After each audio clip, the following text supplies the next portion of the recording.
Reading મારો ભર્તુહરિની શૈલી. ભર્તુહરિની શૈલી. હવે સમજી લો શૈલી એટલે શું. શૈલી શૈલી એટલે શું કહો. કોકનું નામ પણ હોય છે શૈલી. છોકરીનું નામ હોય છે ઘણીવાર શૈલી. શૈલી એટલે શું કહો. સાદી ભાષામાં મને સમજાવો શૈલી એટલે શું.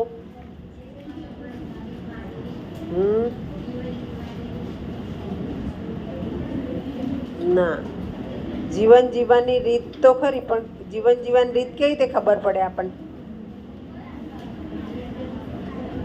હે બોલ, જેવું આવડે એવું બોલો, વાંધો નહીં.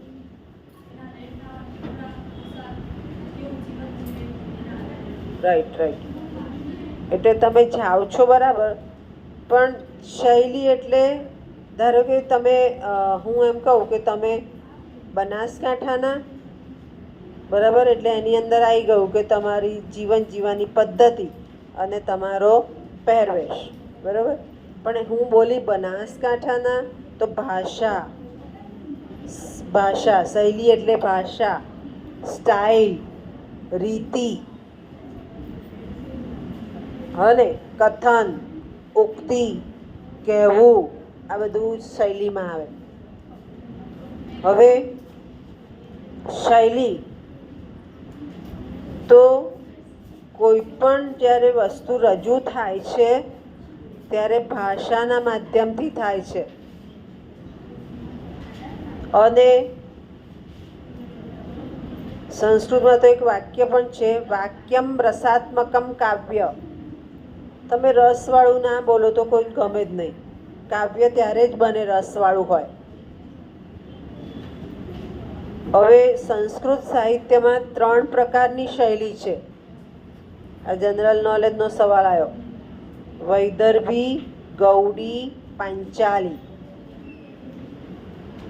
સંસ્કૃત નથી જાણતો પણ ઘણીવાર આપણા બા દાદી શ્લોક બોલતા હોય છે, ભણેલા નથી હોતા, તો એ જે સમજી ગયા એ વૈદર્ભી શૈલી છે. સમજવાની જરૂર નથી, સમજ પડી જ જાય વાંચતા વેત જ.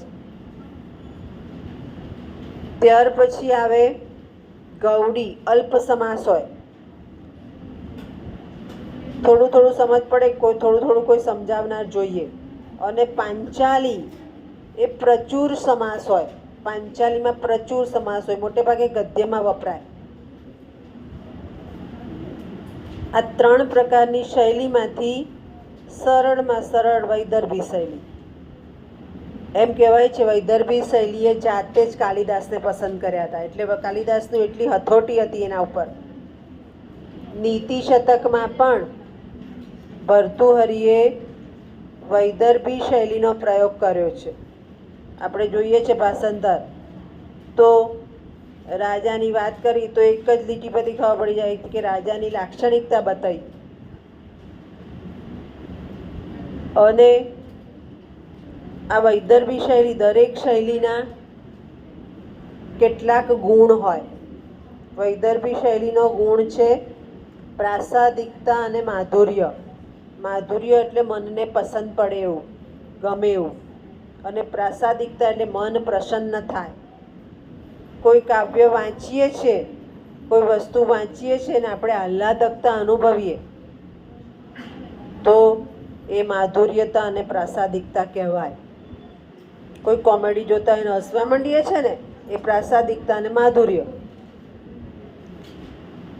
બીજું મુક્તક છે શૈલીમાં. મુક્તક એટલે મોતી સમાન ઝળહળવું. ઉદાહરણ આપ્યું છે કે કૂતરું હોય તો આવું જ હોય, હાથી હોય તો આવો જ હોય. તો ઉદાહરણ દ્વારા સમજાવો તો વ્યક્તિ તરત સમજી જાય છે. અને એટલે ત્યાં મોતી સમાન ઝળહળવું એક જ વાક્યમાં કહી દે, એ મુક્તકની લાક્ષણિકતા છે. બીજું અન્યોક્તિ છે. ઉદાહરણની વાત કરીએ એટલે કે અન્ય દ્વારા સમજાવવું. વિદ્યા તો એમ કે જે શિક્ષણ છે તો એ શિક્ષણ તમને વર્તન પણ શીખવાડે છે, કેળવણી પણ આપે છે. માત્ર શિક્ષણ મળે છે એવું નહીં, ઘણું બધું મળે છે.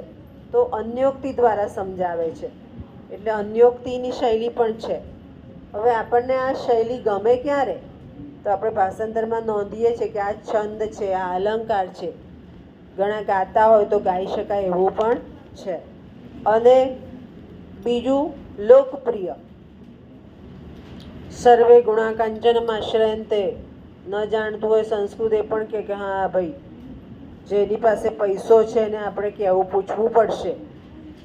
તો લોકપ્રિયતા છે.